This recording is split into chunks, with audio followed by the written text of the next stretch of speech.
Okay, we're rolling. Laurie, you're with Crosscut. What can you tell me about what you guys do, who you are, summer, winter, year round? What do you guys stand for? Well, first of all, Tim, thanks for having me. It's Yeah, great to be here. First time, long time podcast listener, first time podcast guest. awesome. So, I work at Crosscut Mountain Sports Center and we have winter and summer operations. It's kind of complicated to explain sometimes because we have the facility and the trails, and then we also have programs. Um, we're located next to Bridger Bowl ski area, so about 16 miles from downtown Bozeman. And in winter, we've got 28 miles of groomed trails. So we've got, a fleet of snowcats and snowmobiles that go out and prepare trails. And we have cross country skiing, so skate skiing in classic style. We also have snowshoeing and fat biking. And then in the summer, we've got 22 miles of single track summer trails. So folks mountain biking a lot and hiking, coming up bird watching, picking huckleberries, that kind of thing. So, we've got that awesome facility. It's 500 acres. And then we have a whole suite of programs in outdoor education, ski and mountain bike instruction, and biathlon. I can speak to the huckleberries. It's a good spot. That's great. So you've been up? Yeah, I was up there last summer on my mountain bike, and when would that have been? Late July. So that's probably pretty good. Perfect time. Yeah, it was. Yeah. How did you find the trails? Some friends of mine invited me, and I know my friend's son does a bunch of the different mountain bike programs. So they go a couple times a week there, and we went on a Saturday morning. We had a blast. That's great. Yeah, That's awesome. we'll be going into the winter season. Is it all just dependent on snow as far as when trails are ready? Yeah. So we don't have any snowmaking. Yeah. So we're completely at the whims of Mother Nature. And yeah, so we just hope for, warm, dry, not too dry weather in the summer, and then cold, snowy, not too cold weather in the winter.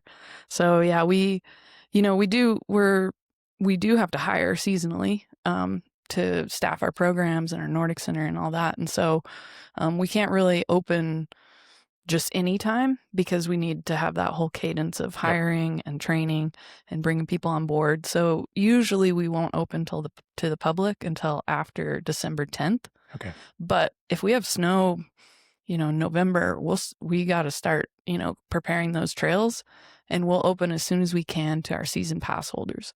So it's a pretty awesome perk for season pass holders to be able to ski early season. As soon as we've got trails to ski on, we just open it for those folks. So the season for, a day pass user is shorter than the season for a season pass holder.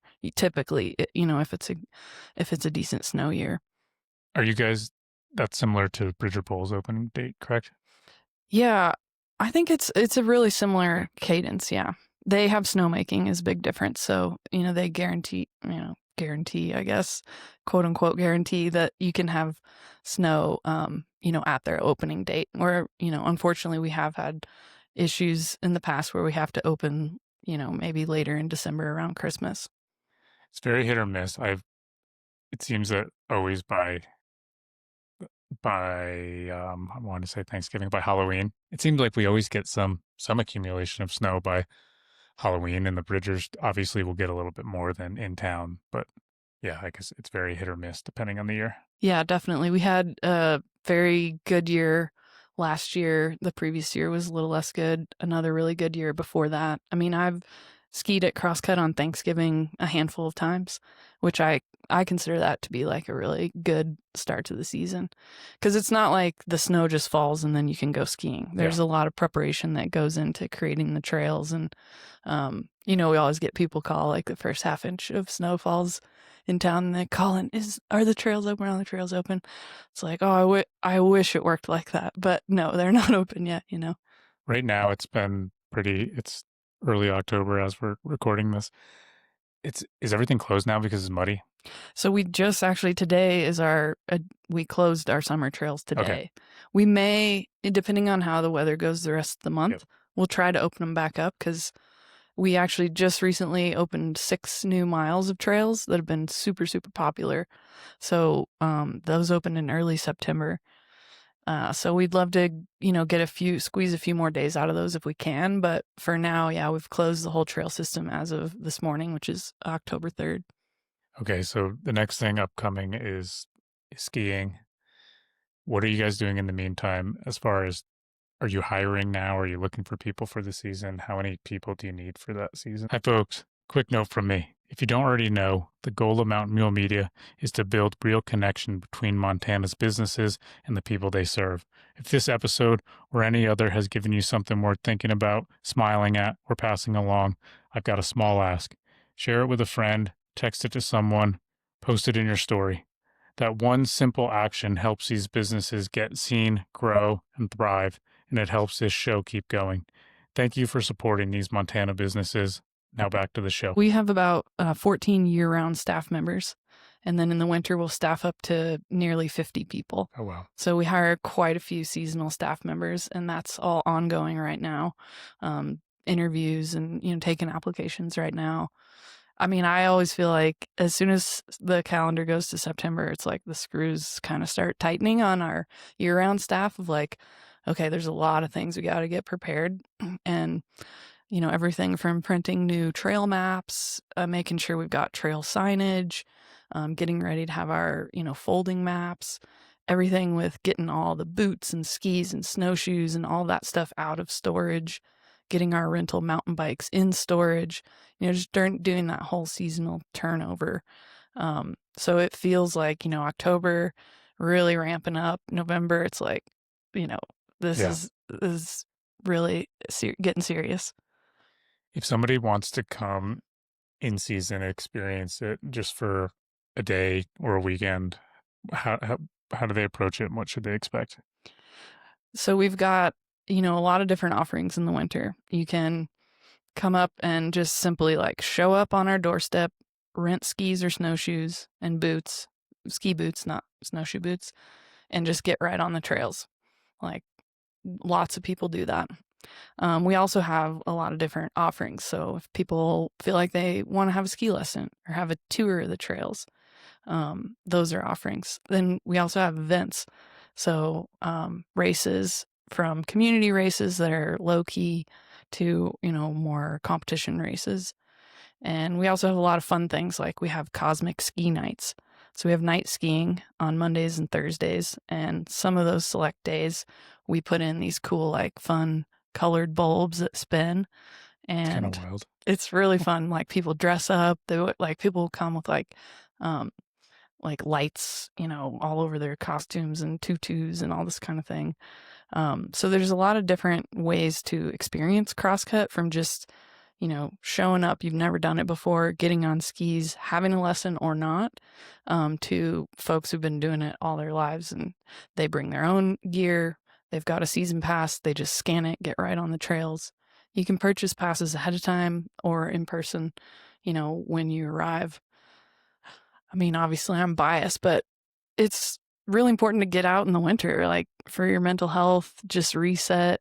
And our trails are really close to town, so they're very convenient, but they're not in town. So you still feel like you're out in the woods, like you've gone on an excursion, you've had a mini vacation. I mean, even if you drive up, takes 20 or 30 minutes, you're on the trails for 20 minutes, 30 minutes, 40 minutes.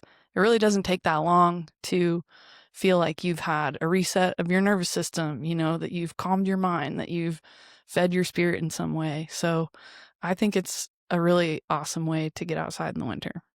Yeah, it's important to get out. It's easy to get stuck inside. The days are short, and yeah, it's tough to find stuff to do if you're not. But it's close enough to where it's not it can be a half day too if you don't have a full day. When you do the night skiing, are the trails all lit? Yeah, so we have not all of our trails because the trail system is huge, 28 miles, but there's about a mile of lighted skiing, and then a lot of people bring their headlamps too. Yep, I was wondering if go on any trail you want. The lighted skiing is, like I say, lit up for about a mile, and it's awesome. Like you think, oh God, it's dark, it's middle of winter, it's cold, I don't, but then you get out there, it's like no one has ever gone to ski anytime, but also to night skiing and been like, oh, I really wish I didn't do that. It's like, it's so magical to be out there at night, especially if it's snowing.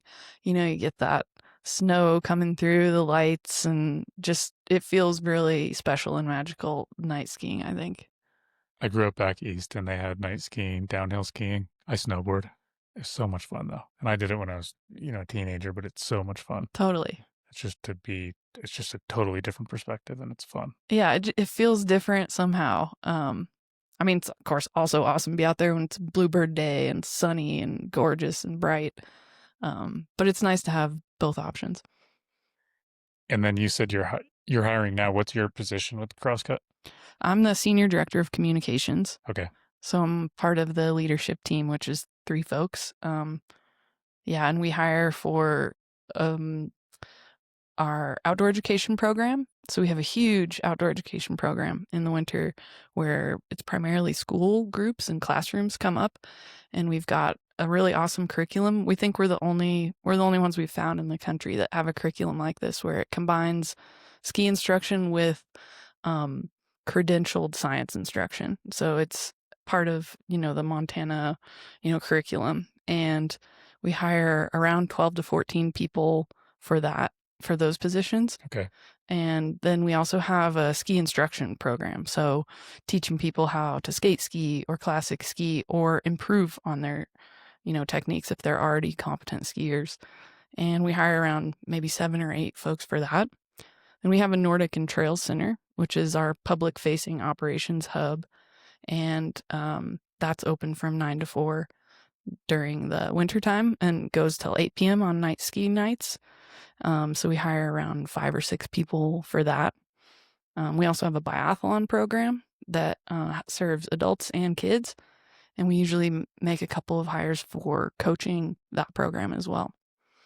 Okay. You guys have a lot going on. Yeah, actually, and I didn't mention our trails and grooming team, which is actually the critical, to all the other programs rely on that. And so we hire folks to do grooming for the winter season, or we hire around maybe 7 to 9 folks in that program also. Is this tied in with Gallatin County Schools? Is it something the school offers? How do kids get involved with this? Yeah, so the ski education program is Crosscuts in partnership with Montana Outdoor Science School, which is another nonprofit organization. And it's been going on for a long time, actually, like 30 years. So it was originally started by Montana Outdoor Science School when at the Crosscut, which was formerly the Bohart Ski Ranch. And so the way it works is teachers make an appointment with our with our outdoor education director, and then get scheduled for a day to come.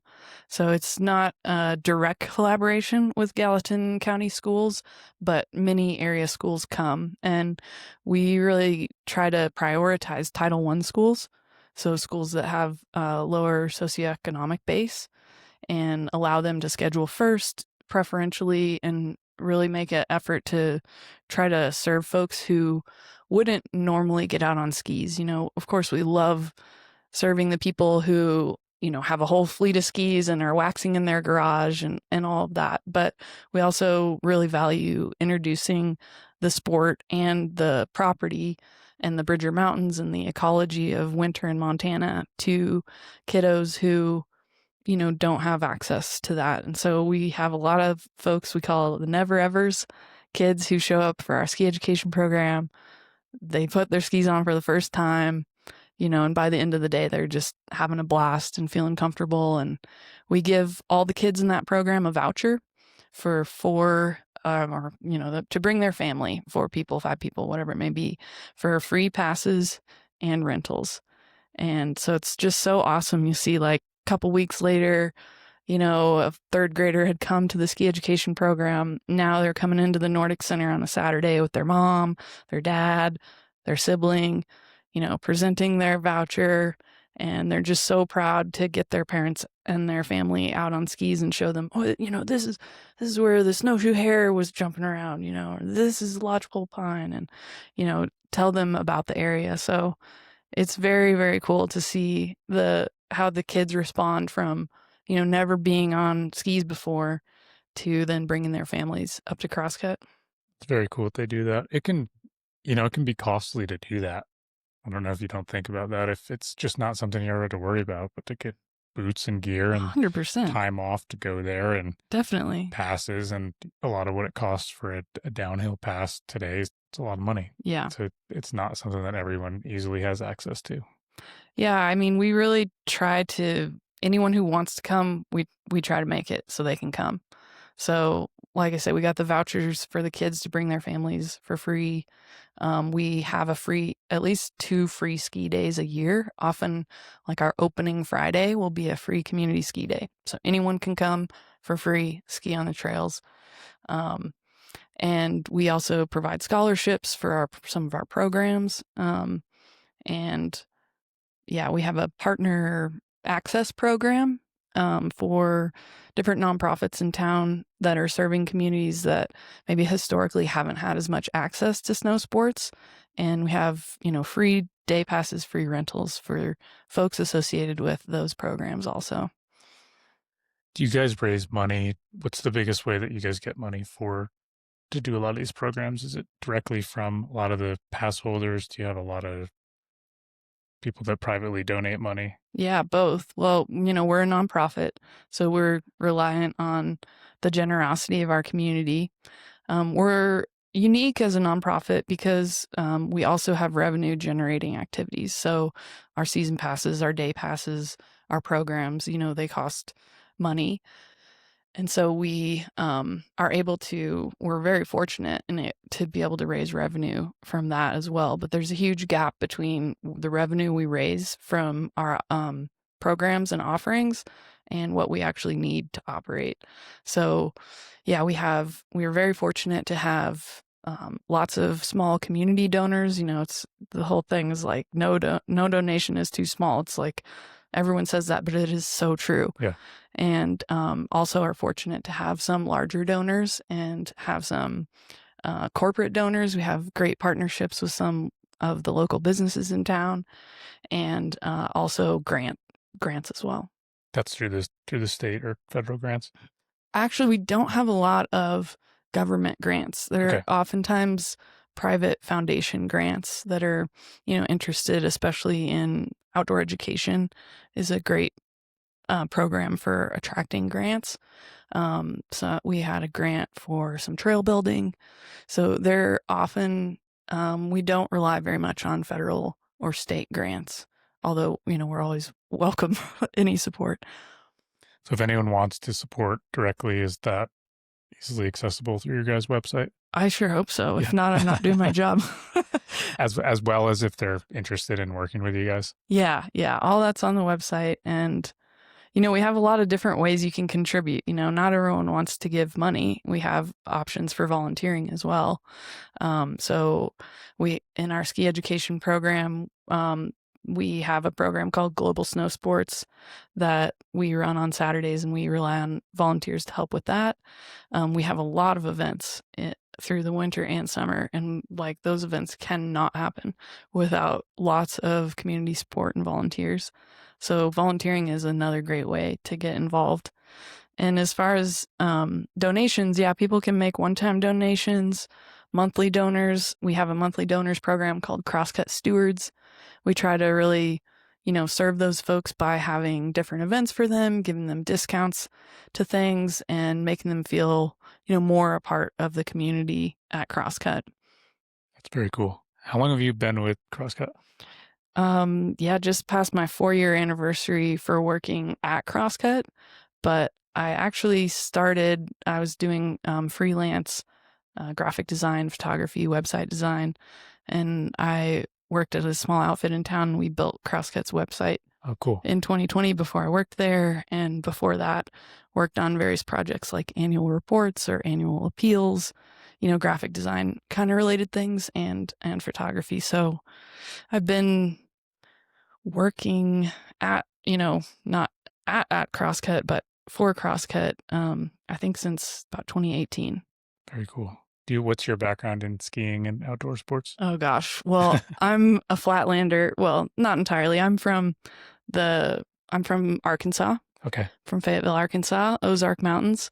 So, well, I mean, now it's crazy. Northwest Arkansas is a huge mecca for mountain biking. But when I was growing up, dating myself here, but it wasn't like that, you know.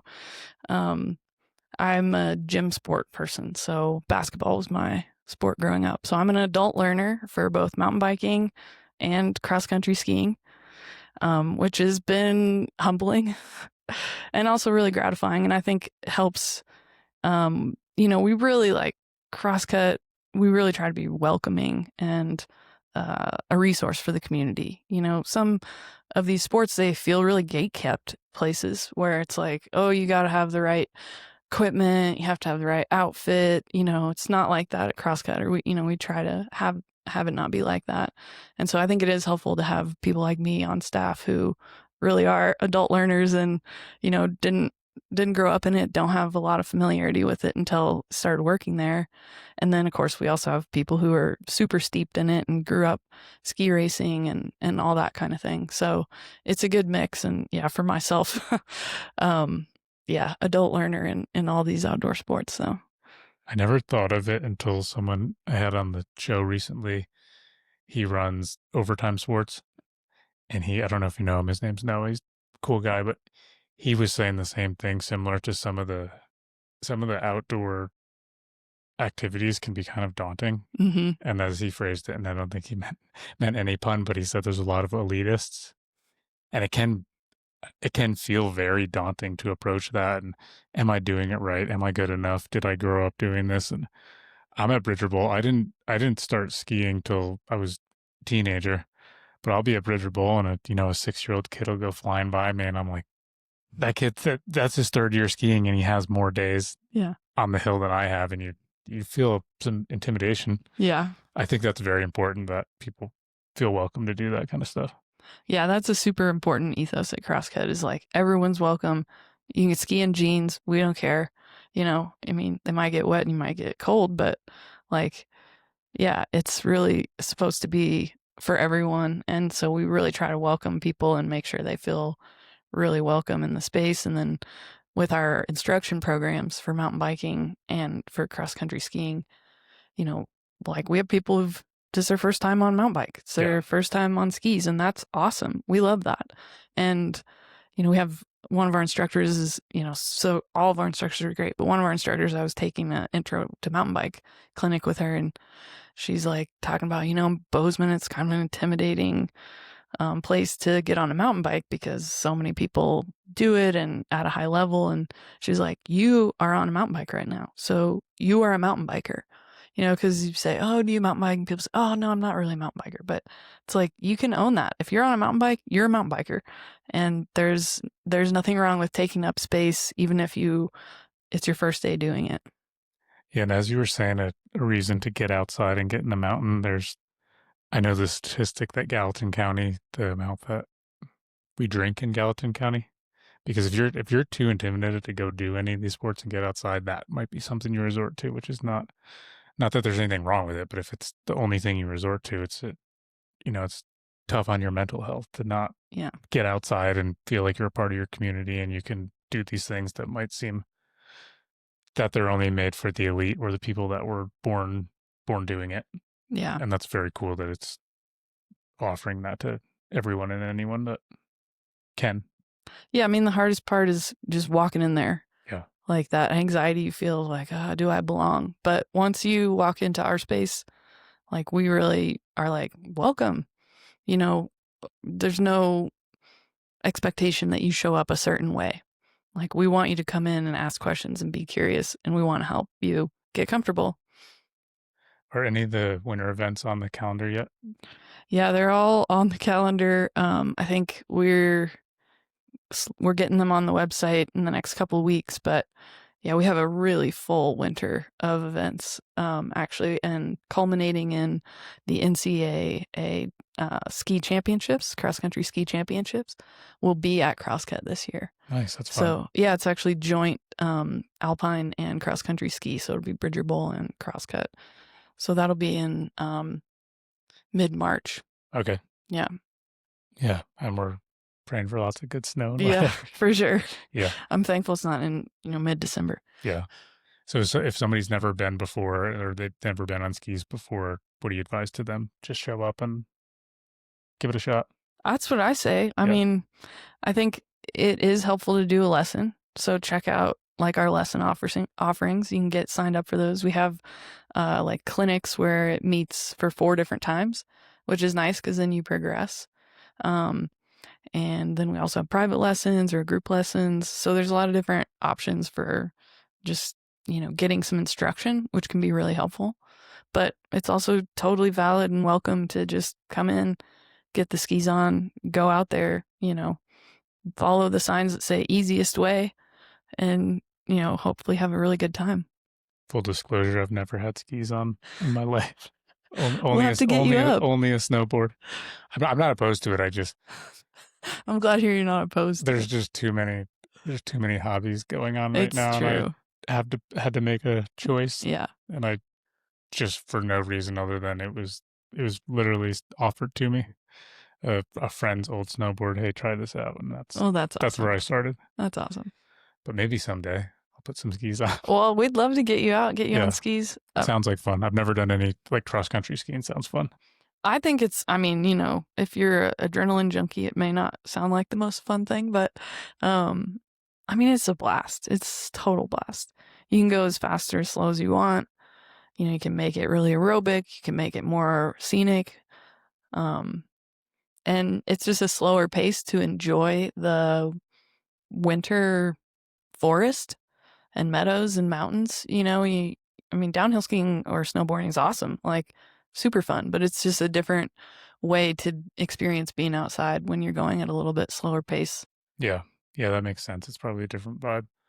I like taking horses in the backcountry, and I love that pace of just being able to take in everything around you when you're ripping downhill skiing. You're not taking it in like that. Yeah, absolutely. Cool. Well, I'm excited to get this out. Hope you're still hiring for a lot of these positions. Yeah, we're pretty well along in the process. But we're always taking applications of good folks. Cool. And yeah, hopefully some more people will hear this and go give it a try if they're had any reservations about it. Yeah, certainly. Give us a call. Tell us, talk to us about what your questions are and come on up.